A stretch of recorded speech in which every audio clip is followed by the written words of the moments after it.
Probably heard of big bad cortisol. A lot of people talk about it in relationship to stress and belly fat in particular, but it's actually not all that bad. It's more like Goldilocks. It needs to be in a sweet spot. Cortisol's effects on the body are varied, and too low can be just as problematic as too high. Now, this video is going to be part 1 of a 2-part series on cortisol, so make sure you hit the subscription button and the notification bell so that you get notified when video number 2 comes out as well. First of all, what is cortisol? Cortisol is a hormone produced by the adrenal cortex in the body. And yes, it is a stress hormone, but it's also a powerful anti-inflammatory, which is why we need it in the proper amount. When cortisol is too low, you'll have difficulty regulating your blood sugar, building proper bone health, and maintaining energy. But when cortisol is too high, you may experience a jittery feeling, often known as wired but tired. And like I mentioned before, cortisol can also help you hold on to that stubborn belly fat. But remember, we don't want it too high or too low. We want it in a natural, balanced rhythm throughout the day.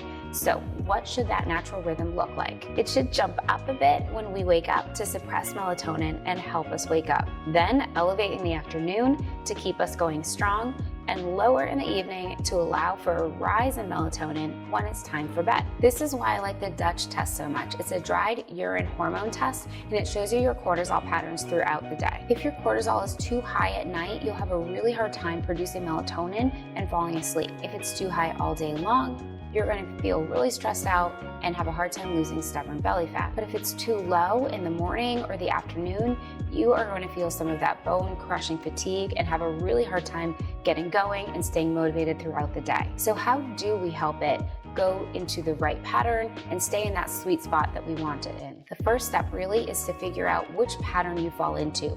Where is your cortisol going wrong so that you can address it specifically? Like I just mentioned, my favorite tool for this is the Dutch, that dried urine hormone test. I actually have a full video on the Dutch that you can check out and learn a little bit more about it, see what it measures, and see what it does. I'll put a link in the description box below so that you can check out the Dutch video. Let's take a look at some symptoms of cortisol imbalance. We have anxiety, depression, brain fog, PMS, frequent infections, weight gain, muscle loss, and sleep problems. If any of these sound familiar to you, you might want to take a look at your cortisol balance.